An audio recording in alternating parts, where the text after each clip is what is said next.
Hello everyone, hope you're doing well. I hope you've had a good week. I hope you'll have a wonderful Shabbos. If you're in the area, I encourage you to make sure that you're here Shabbos morning and also Shalosh Shudas time when we will have the opportunity, the honor to hear from Colonel Avner Cohen of the IDF of Tzahal, who was in charge of the victim identification program and process after the atrocities of October 7th and into the war.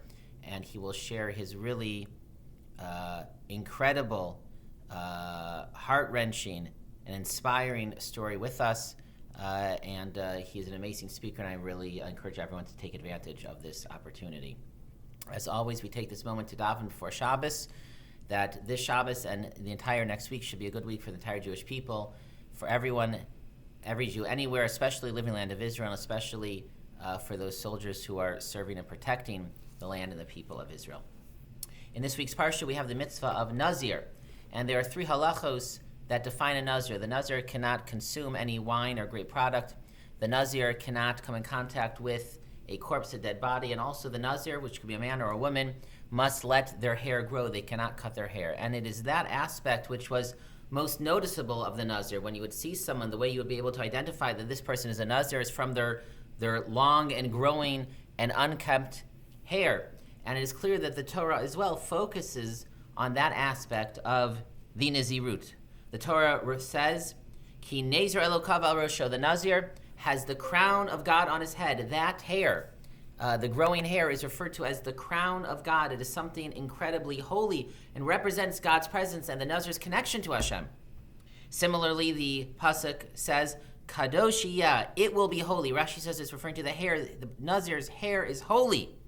Gadel pera sa'arosho, the growth of the hair on his head. And so on the one hand, the hair of the Nazir is a symbolism of his holiness, her holiness, and it itself is holy. And yet beneath the surface, there are also these dark notes and elements in the Nazir's hair. The Torah refers to as Gadel pera sa'arosho. Gadel means the growth. Pera also means the growth, the growing of the hair on his head. But the word pera has a connotation of being unkempt, unruly, wild, and in a very negative kind of way. For example, after the deaths of Nadav and Avihu, Hashem instructs Aaron and Elazar and Itamar, the day of the consecration of the Mishkan, that they may not leave their state of holiness. They cannot mourn for their dead brothers or sons, and they must remain in their role as serving in the Mishkan, in the sanctuary. Hashem warns them, Roshechem al tifra'u, the same word pera. You may not, as an act of mourning, let your hair be wild and unkempt. You must stay in your state of holiness. In other words, to have hair which is in a state of pera is a symbol of deviating from holiness and being a state of mourning and loss and distance from God. Similarly, out of the context of hair, the word pera also has a negative connotation in the Torah. Yishmael is referred to as a para adam, a wild man who is not restrained, who has this negative energy. And perhaps most damning, the Torah says that at the scene of the Egel of the golden calf, Moshe comes down, and when he sees them dancing around the idol, Vayar Moshe Asam kifaruahu. There was this unleashed, wild, untamed energy breaking religious and social and moral norms. And so when we hear all of that in the word para, the uncut hair of the Nazir seems to symbolize this wild, dark energy in the Nazir. So which is it? Is it a holy crown of God? Or does it represent the wild impulse of the Yetzer Hara? How do we put these two together? There's more than one way to do it, but here's one. There are two kinds of Nazirim. Sometimes there's a Nazir because the person is so holy and pure and their soul is just yearning to have more direct, concrete, strong connection to Hashem. And they want to be a Nazir. The Torah is not enough. They have to be a Nazir as well. But then there's another kind of Nazir who becomes a Nazir because he or she is struggling. because they are facing demons inside of them. And they feel that they almost can't control it, they can't win the battle. And they need some extra help, and so they place upon themselves the vow of being a Nazir, to struggle with the Yetzer Hara, to control it, to ultimately redeem it, and become closer to Hashem, and to be able to end their Nazirus and no longer need it. And for that Nazir, his or her hair has this double meaning.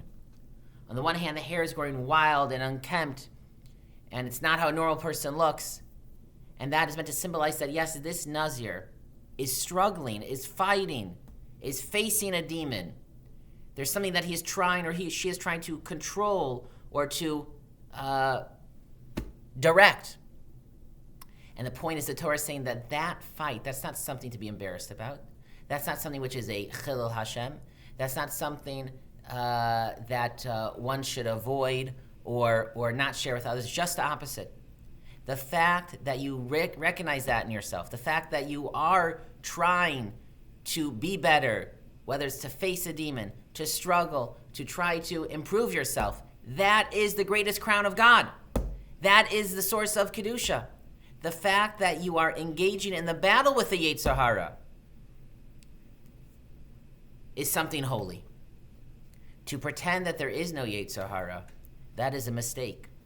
But rather, the Nezer Elokava Rosho, the crown of God that is upon the Nazir's head, is that he is in the battle. He is fighting. She is looking at herself honestly, and she is trying to be better. And that is a lesson for all of us. Whether it is sharing with others or whether it's just recognizing ourselves, sharing with Hashem, talking to Hashem, we should not be embarrassed of any struggle that we have. The fact that we are engaged in the struggle is the greatest Kiddush Hashem. Hashem is proud of us. He calls that my crown, Nezer Elokov, the crown of God. And so may we all be like Nazirim, even if not actual Nazirim. We all want to wear the crown of Hashem, and to wear the crown of Hashem means to try to find some Yetzer Hara, to try to struggle with it, to defeat it, to sublimate it, to redeem it, and to use that energy ultimately in the better service of Hashem. Good Shabbos, everyone. Shabbat Shalom.